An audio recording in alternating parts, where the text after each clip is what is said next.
harka fuuna daawwattootaaf dhaggeeffattoota keenyaa kun miidiyaa keessan bokkuu multiimiidiyaa sagantaa Gingilchaa torbaniin furannee dhufnu kan torban kanaa furannee dhufeera. Sagantaa Gingilchaa torban kanaa qabatee kan isiniif dhiyaate qaxaleen keessan Habtaamuu Lamuuti. Kanneen sagantaa keenyaaf haaraa taatan YouTube channel keenya subscribe godhaa. Sagantaan keenya yoo isinitti tolte waa irraa hubattanis hiriyoota keessanii raabsuun dagatina. Sagantaa keenyaaf yaada yoo qabaattan nuuf barreessaa. Hanga xumura sagantaa keenyaatti nu waliin turaan afeerraa keenya yeroo hundaan.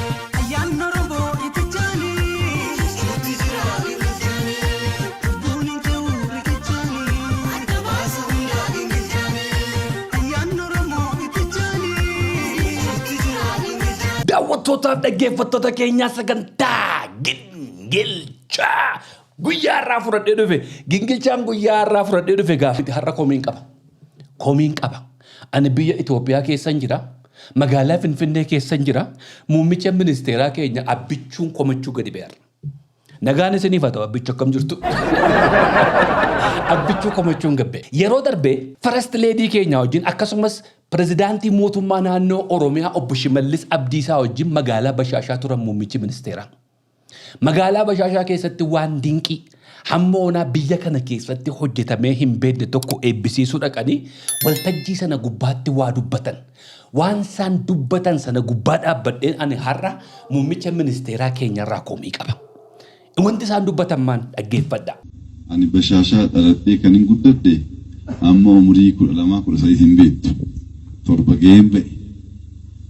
Waggaa 12 na baattanii na guddifattanii na ijaartaniitu jecha deddeebi'ee sin gaafadheera amma humna koos carraaqeera. Magaalaa Bashaashaa keessatti dhaladhee hanga waggaa 12-13 achi keessan jiraadheeran. Uummanni Bashaashaa baattanii na guddistanii bakkan har'a ga'e kanaaf isintuu na guddifatee. Sababii kanaan yeroo yeroodhaan isinitti deddeebi'een isin gaafachaa ture. Yeroo yeroodhaan dhufee isin dubbisaan ture.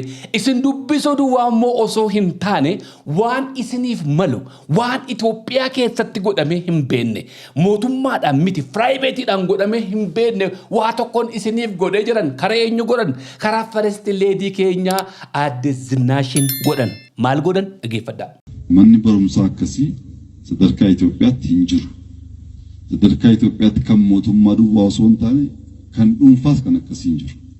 Waan guddaatu hojjetame kanaaf immoo baay'ee galatoomaa nu jiraadha. Manni barumsaa isaan magaalaa Bashaashaa keessatti eebbisiisuu dhaqan kun an dhaqeedha.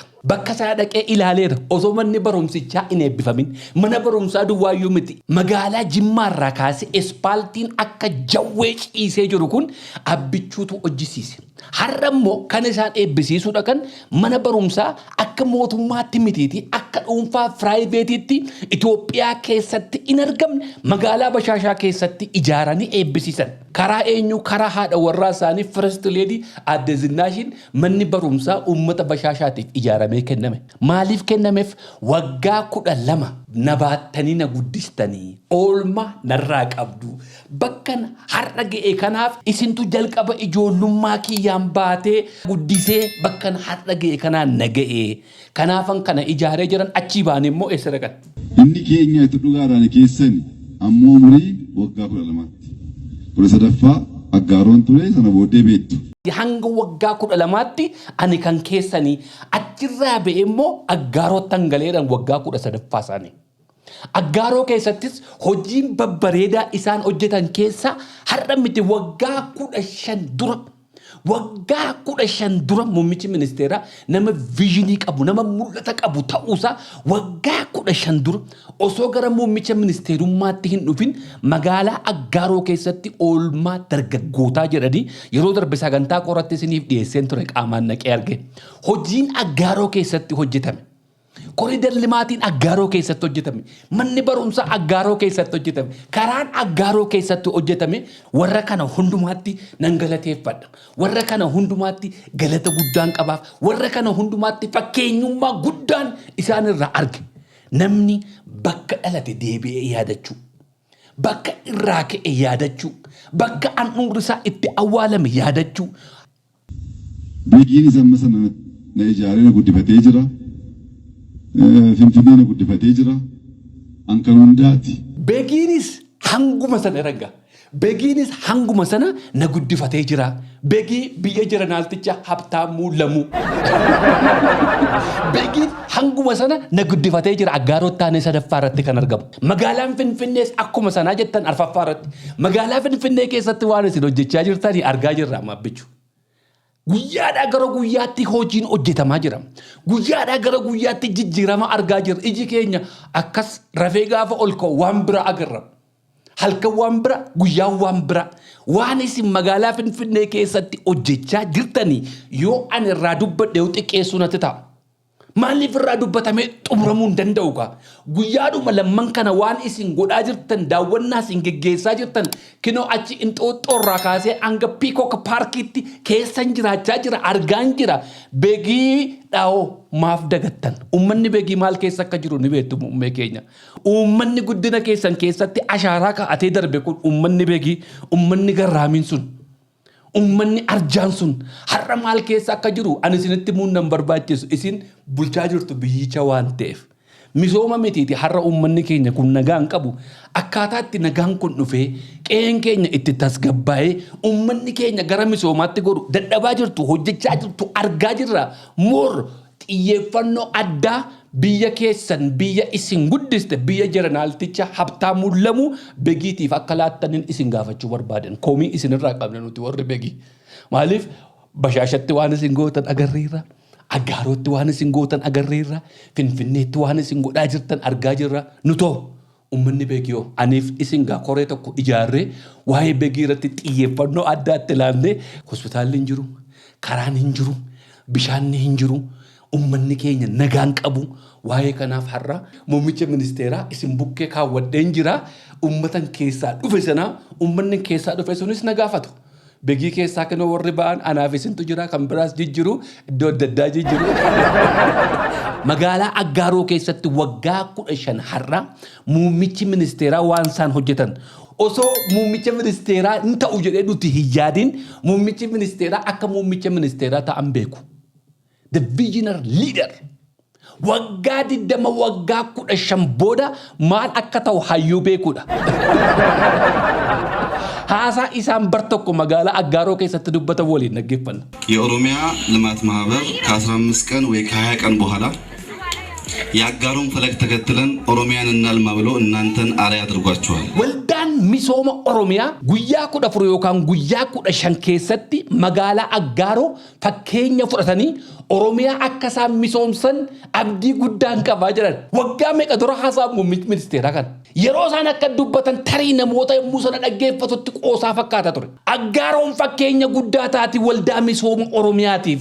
Wanti magaalaa Aggaaroo keessatti hojjetame kun fakkeenya guddaa ta'eetu biyyoota adda addaa yookiis godinaalee Oromiyaa adda addaa deemuu danda'a jiran.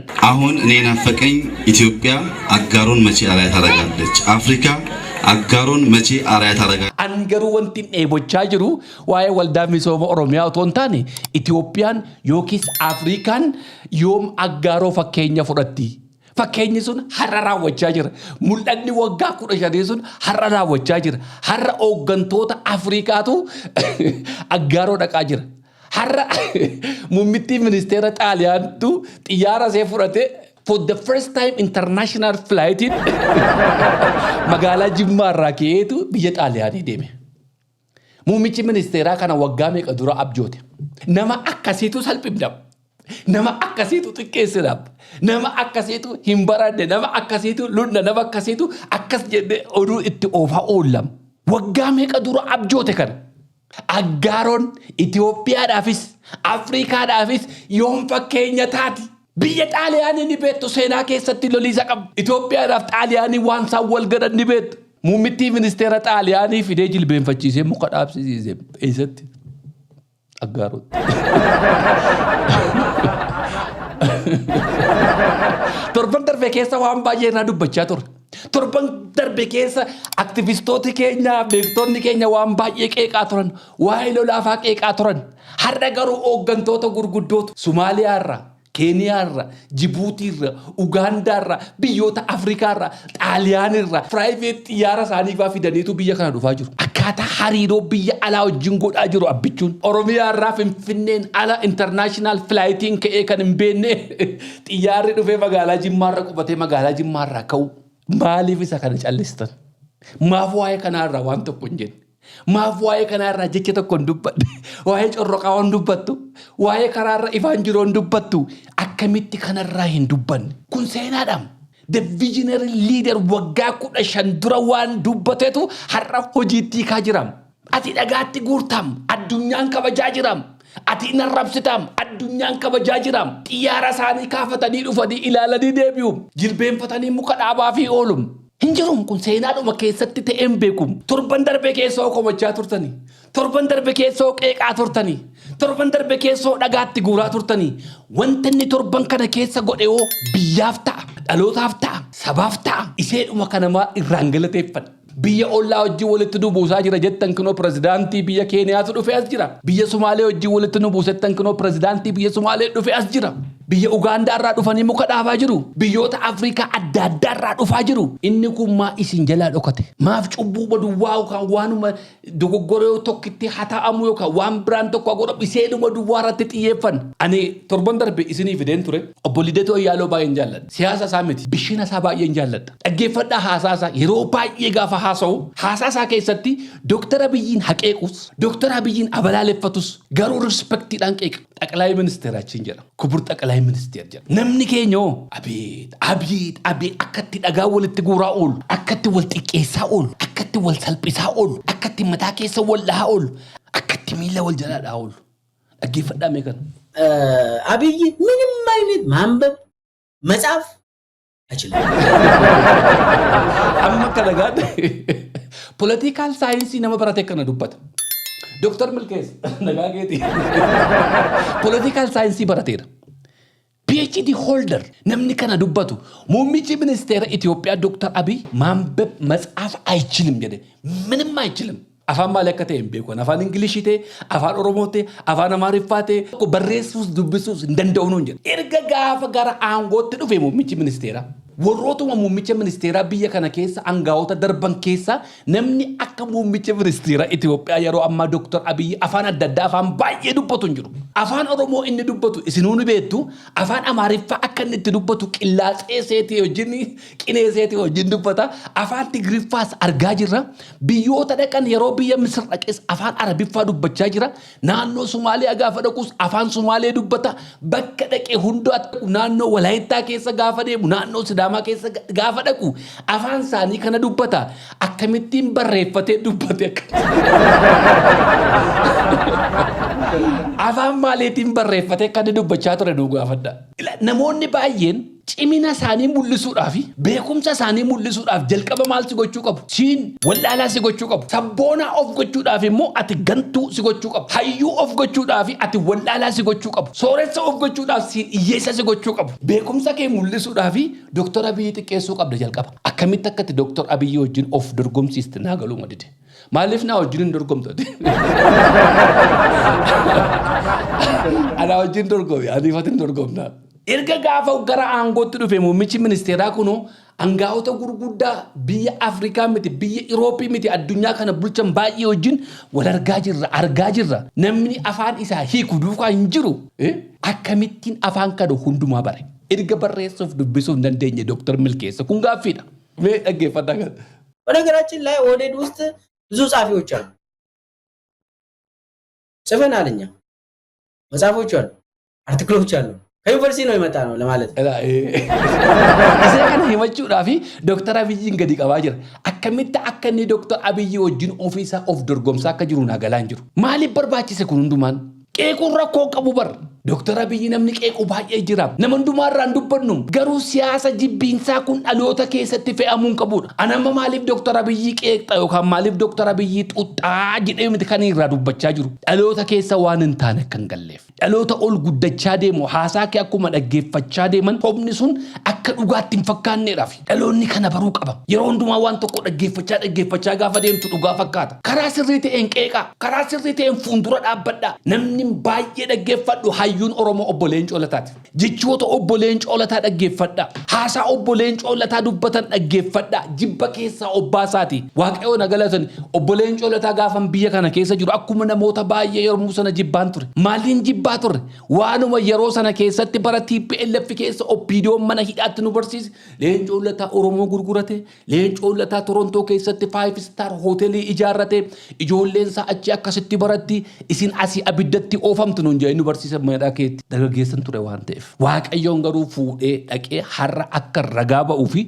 magaalaa Torontoo keessa gaafa nageessu carraa argadhee mucaa isaanii roobaa wajjin mana tokko keessa waliin jiraadhe maatii sanan sirriitti bare Profeesar Kuyyeefaan bare Gooliifaan bare maatiin sun aarsaa akkamii akka inni kaffaleen bare birataa'een irraa dhaggeeffadhe birataa'een irraa hubadhe jibbiinsa kanaan dura na keessa ka'an sana waaqayyoon na keessa haxaa'e waan hayyuun sun haasa'u tokko lafan buune karaa obbo Leencoo Lataa kanaan dura Oromootti iyyaa ture otoo furannee aarsaa baay'een kaffallu ture har'as obbo Leencoo Lataa dubbachaa jira dhaggeeffadhaa waan isaan jedhan teenyeetuma alaan alaa kanatu irratti sanatu irratti jecha ooluun sagantaa politikaa miti sagantaa diddaati malee teenyedhuma dhalaan dhalaa ooluun kanatu irratti jecha ooluun sagantaa siyaasaa miti kun diddaadha maleessa dhalaan dhaluu jechuun sirba koo keessa jira ani sin jaalla hunda jaalla kanaaf dhalaan dhala ani sin jaalla hunda jaalla kanaaf dhalaan dhala ani sin jaalla hunda jaalla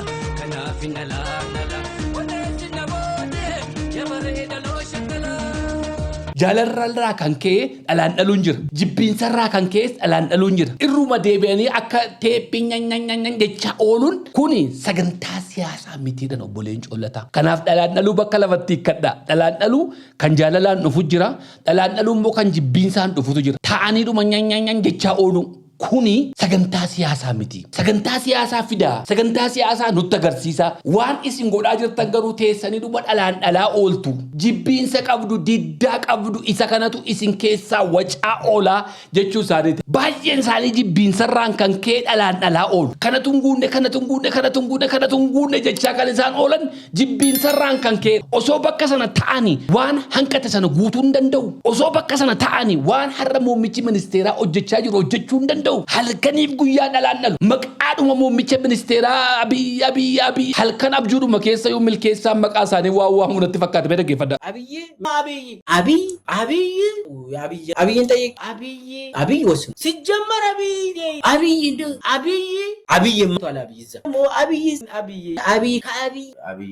jiru Abiy waraana Abiy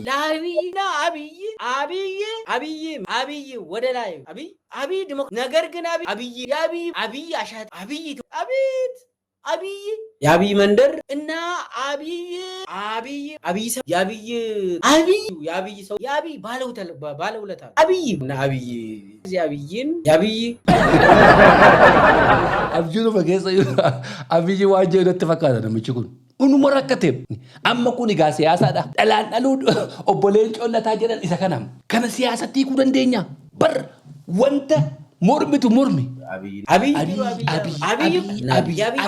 xiyyeeffannoo Dr. Abiy irratti xiyyeeffannoo waan hin hojjetamne irratti miti xiyyeeffannoon waan hojjetame irrattis miti xiyyeeffannoon jibbiinsa dhuunfaa Dr. Abiy irraa qabanidha maal goona gaa Dr. Abiyyin kunoo viizhinii waggaa 15 waggaa 20 dura inni mul'ataan lafa kaawwatetu har'a raawwachaa jira kana harka namaa miti kuni waan namni tokko jaallatee godhe miti gaafa gubbaarraa godhamuudha gaafa gubbaarraa balballi banamuudha gaafa waaqayyoo nama dandeessisuudha Dr. Abiy waan har'a milkeessaan jedhu waan har'a wal guranii hayyoonni keenya irratti mari'atan mitiiti bara Aggaaroo keessa waggaa 15 dura oolmaa dargaggootaa ijaaree achi gubbaatti haasaan ni godhe dhaggeeffadha ምቀኞቻችን ከአጋሮ ጀምረው ሰንሰለት ዘርግተው አዲስ አበባ ደርሰዋል ሁሉንም እንወዳቸዋለን እናመሰግናለን Haasaa muummichi ministeeraa kun waggaa 15 dura magaalaa Aggaaroo keessatti kan isaan dubbatan. Warra har'a isaan irratti bobba'e miti baruma sanayyuu magaalaadhuma isaan keessatti guddatan sana keessa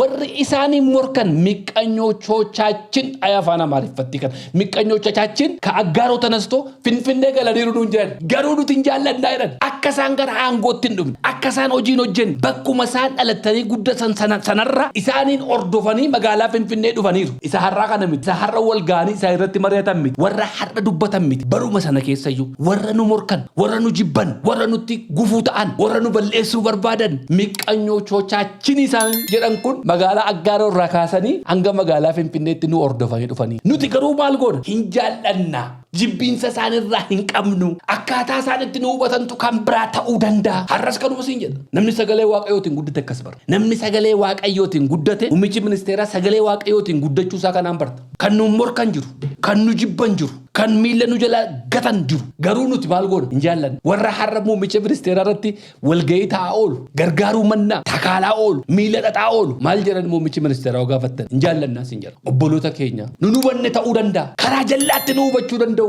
garuu nuti hin jaallannaa. Baratuu Gingilchaa daawwattootaaf dhaggeeffattoota keenyaa sagantaa Gingilchaa guyyaa irraa furannee dhufne asuma irratti golamnee jirraa torban sagantaa biraan amma walitti deebinutti naga.